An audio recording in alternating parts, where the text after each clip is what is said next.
All right, welcome to the Vault Reviews, where we give you our thoughts on some bands to check out, some albums to check out, maybe some to steer clear of. I'm one of your hosts, Zan Morning. As always, Brent is with us. Brent, you ready to talk some Fear Factory? Dude, I'm always ready to talk some Fear Factory. Yeah, and if you didn't guess it, Genexus, however you want to pronounce that, I have no idea. We're notorious for botching these names. I hate to see when we get some of those really obscure Norwegian black metal bands on here what it's going to look like. Yeah, that's all right, though. It's all good. I mean, that's, everybody's got to have their shtick, right? This is Of ours. course. We can't pronounce shit. We're the Harry Carey of metal podcasts. That's right. That's kind of funny, actually. I know. That's beautiful. It's beautiful, man. And if you thought that was offensive, please, by all means, send us your hate mail, thevaultmusic1@gmail.com. You can find us on Twitter @thevaultmusic1, facebook.com/thevaultrvws. We're on YouTube, we're on Podomatic, and we're recently just been added to Stitcher. So download the Stitcher app on your mobile device, search us. You can subscribe and rate there, download everything. Tell all your friends, spread the word. Go ahead. Sorry, I don't want to interrupt, but I've decided I know what we need now, and you said it. We need hate mail. We need to have a rivalry with something. We do, yes. I mean, maybe we need to step up our game on like Bro Country or something, and actually start like, I don't know, guerrilla marketing on like Luke Bryan's and Florida Georgia line, making fun of them. I think so. I mean, I thought we were doing a pretty good job at it, but obviously we need to step it up. Yeah, we need to step it up. So I mean, yeah, we need hate mail. We need rivalries. That's what we need. That would be fun. Yeah. Yeah. So bring it on. Everybody bring it on. Bring on the hate. Yeah, let's do it. All right, so Fear Factory, me and you both been fans for quite a while, and this is a new release from 2015, so I'll just kind of let you start it off, because this was your idea, I think. Oh, well, sure. Yeah, I think it was. I'm pretty sure. And it was mainly just because I honestly haven't listened to much Fear Factory since Archetype, I believe it was. Mm-hmm. And it's not that I have anything against them. I absolutely love them. It was just I got so bogged down with everything else, I wasn't able to keep up with what they were releasing. Right.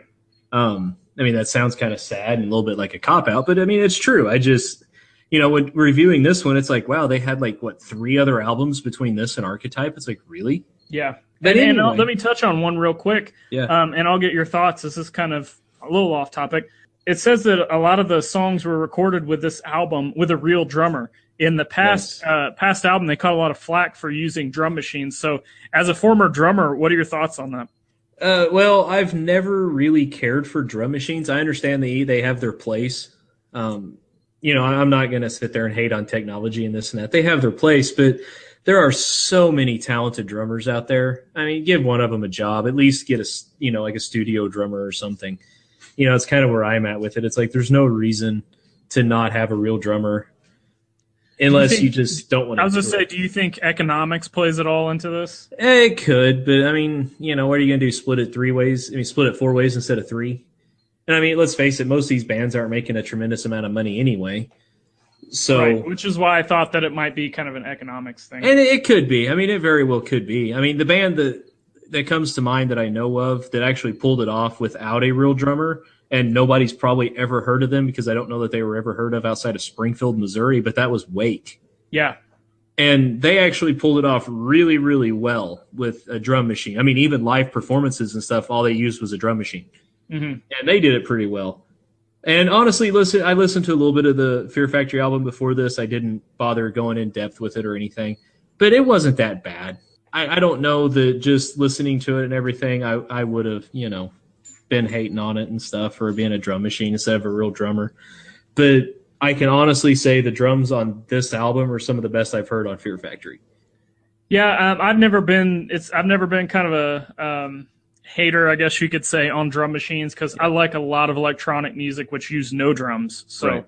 I didn't have a problem with that. So let's jump into the album. 10 tracks, which I kind of like these shorter albums, regardless of the length of the song. 10 tracks is pretty solid. 40, just under 48 minutes. So first impressions of the album when you're listening to it. You can definitely tell it's Fear Factory. That's exactly what I have written down. I'm like, yep, it's Fear Factory. Yeah, I mean, there are few bands that have as distinct a sound as Fear Factory has had. I mean, since I ever started listening to him with Demanufacture. Mm-hmm.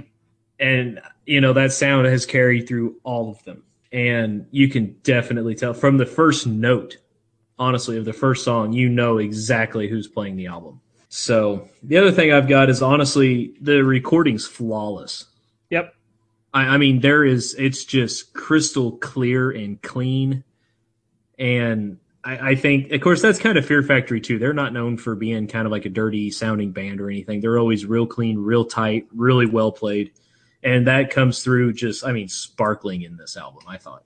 Yeah, even back in the day, by far my favorite Fear Factory album is Soul of the New Machine. And that was back in the death metal days, essentially. Yeah. And a lot of the death metal at that time, some of it was like the recording quality was so bad it was hard to listen to. But Fear Factory was solid back then, and they just kept pushing the boundaries. Definitely one of the first metal bands that I can remember of that stood out with their the technical precision you could really hear. I mean, and this isn't like a technical death metal band or anything like that. It's just the recording quality was always top notch with these guys, even on like their second album, I think, in the mid '90s. Yeah, it's definitely Fear Factory. There's not much else I can say about it. One thing I liked is it seems like they added even more electronic elements to it. Did you catch that? A little bit. I mean, it's something that, I think you get kind of accustomed to in listening to Fear Factory. Mm-hmm. But yeah, there's definitely I guess mechanized would be the best way to say it. Right. Which, I mean, you've always got Fear Factory playing on, the machines and this and that. And so, I mean, yeah, I thought it was pretty well done. I thought it had a little bit more than, especially Archetype. If you go back and listen to Archetype, it's actually pretty raw. Mm-hmm. And this, I think, really goes back to kind of some of their roots and stuff. So what do you think of the vocals on this? I think this, it's nothing new. It's the same stuff they've been doing. But for some reason, the clean vocals, like I just kept waiting for those to come on because they were so good on this album. That's honestly why I fell in love with Fear Factory to begin with, was Burton's clean vocals. Mm-hmm. And he is one of the best vocalists in music, period. I don't care what style you're going to put it in. As far as just power and talent, I honestly, I would put him up against anybody, except for maybe the guy from Iced Earth there for a while, whose name completely escapes me, but that's a whole different style of clean singing and power and stuff. What was his name? That's going to bug me now. Send us some hate mail on why we don't know the singer from Iced Earth right at this very moment. Yeah, please. I mean, great dude, came back, sang with them on like not their last album, but the one before, and then quit, joined the police corps, and all that. And I, for the life of me, cannot remember. Oh, that makes me sad. Anyway, we'll get back to Burton. It's not Barnes. I keep wanting to say like Matt Barlow, maybe. I don't remember. Oh, I'm going to have to look that up by the end of the show. It's going to bug the crap out of me. Anyway, yeah, no, the vocals were on this album, Fear Factory, not Iced Earth. Apologies. Well, we're getting way off the rails. Right. My bad. Sorry, guys. This is brought to you by Sober, and that might be the problem. Anyway, no, I'm like you. Burton's vocals on this were absolutely top-notch. And the clean ones, they had a power to them that honestly reminded me of the power they had on Obsolete. Yeah. Which is still, Obsolete is my favorite Fear Factory album. It doesn't have all the greatest songs and everything, but there's something special about the first album you truly fall in love with by a band that just, identifies the band for you. Right. And that's Obsolete for me. But the vocals, there's a lot of similarities in the power. Like you take like Timelessness, the power that's in that. It's a little bit different, vocalizations and stuff on this new album, but the same power and kind of passion and stuff is still there. What'd you think of the just guitar riffs? I mean, is there anything that kind of stood out to you? Or like for me, I mean, it had that signature Dino sound, and it was just kind of more of the same. I will give my thoughts on one element of it, but I'll let you comment on the guitars. Yeah, it's the same Dino sound. There was one of the song, Soul Hacker, where there was actually a little bit of like a solo and stuff, and I've never really thought of Dino as a soloist. Mm-hmm. But no, I mean, it was good and solid. It's definitely, like you said, that Fear Factory sound. It's Dino playing, and it's not bad. It's well done. But then again, it's nothing that's just overly amazing. Does that make any sense? Mm-hmm. Yeah, it's just less is more, maybe on some of it. So the one thing I wanted to comment on the less is more thing is, I think this album is perfect for the time. There's a lot of the hardcore breakdown stuff kind of going on. It's been going on for a couple years. This fits in perfectly. Fans of Bury Your Dead, Emure, countless others that have the breakdown as kind of a foundation of the music and how it's put together. I think this is perfect to fit into that, and it's really awesome to hear a band that's kind of been doing this style forever starting to just continue to do the same thing, but starting to implement maybe a little sharper recording even, or maybe more breakdown elements to appeal to, modern fans. Do you see that similarity there? Yeah, I can see that. And one thing that kind of got me is, Fear Factory, after a lot of people had a problem with Digimortal. Yeah, I've heard that from people. And I don't really understand why. I thoroughly enjoyed the album. I thought it was great. And Archetype was good. And I know there was, I guess, a little bit of period where Burton was like, no, I'm looking at more of like a hard rock thing as opposed to metal and this and that. And, take it for what it's worth. And maybe that was just internet rumor. I don't know. But whenever I approached this album and I started listening to it and everything, I'm like, these are some kind of pioneers of, kind of the industrial heavy metal type sound and everything. And these are some, veterans showing the new kids how it's actually supposed to be done. Yeah, and pretty much. You don't have to have a whole lot of stuff piled in to make a fantastic album. And one thing that they did is I think a lot of these songs, while they are kind of all in the same style, unlike some of these newer bands that just do breakdown after breakdown after breakdown, like Fear Factory does all that perfect to where, when I listen to this album, it didn't necessarily make me want to just hit repeat again. But when I go back to listen to it, I'm not going to be saying, oh, okay, this part's coming here, this part's coming here, Yeah, it's more of, with Fear Factory, especially this album and some of the other songs and stuff they've had in the past, but with this album, like we talked about earlier with the clean vocals, you kind of get where when he's going to go into these moments and when it's going to kind of have, I guess we'll call it the breakdown for now. Mm-hmm. But you actually look forward to them because they're so well done. And they're so powerful, like the vocals and stuff are so clean and so well done that I actually began looking forward to the moments, like you said, you wanted those parts to come up. And that's, the difference with a lot of the newer bands. We had talked about, I think it was like the Breaking Benjamin and the other one we did after that, where it was, okay, you knew these moments were coming, and it's like, okay, well, here's another this. Right.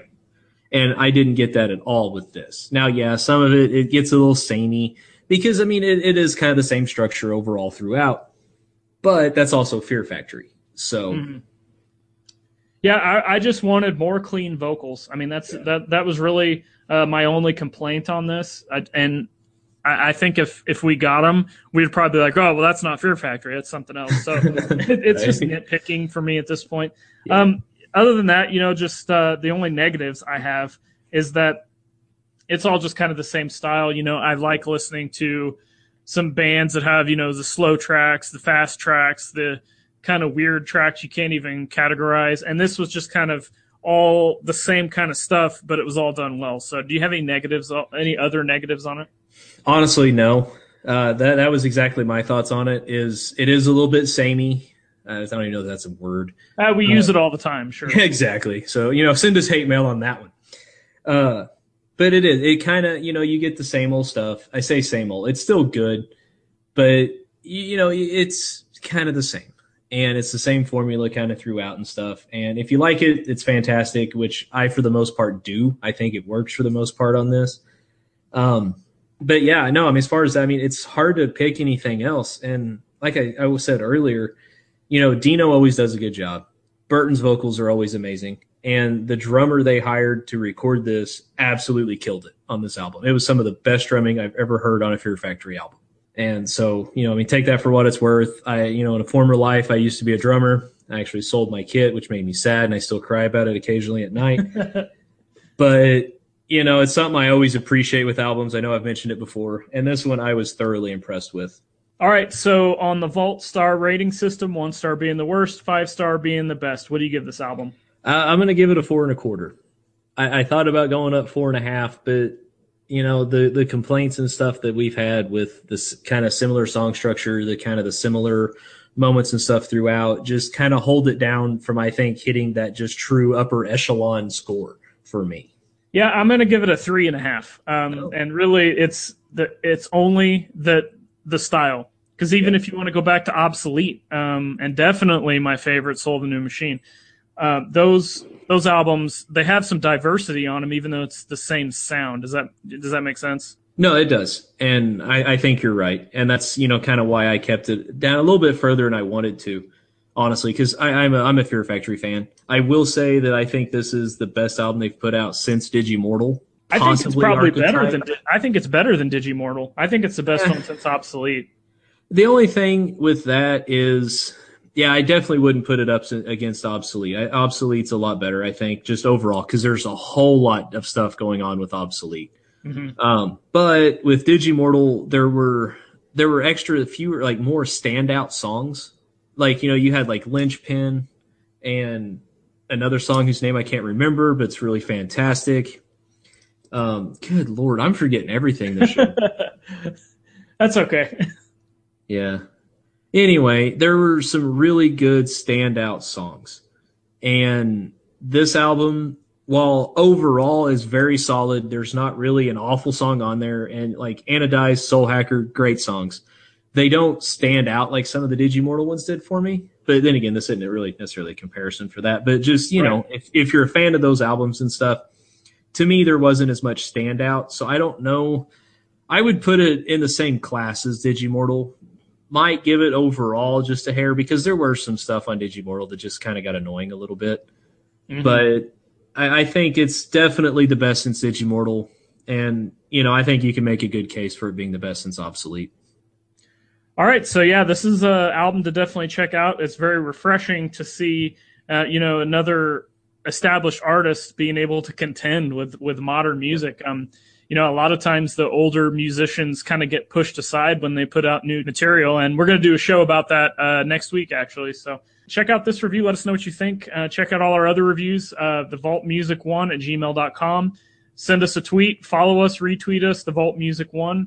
Facebook.com/The Vault RVWS. You can check us out there. We always post all our new announcements, new show topics, put out questions, all that good stuff there. So make sure to like us on Facebook. And then you can listen to us on YouTube, Podomatic, or we are brand new to Stitcher on your mobile device. So thanks for checking us out. Until next time, see ya. Peace.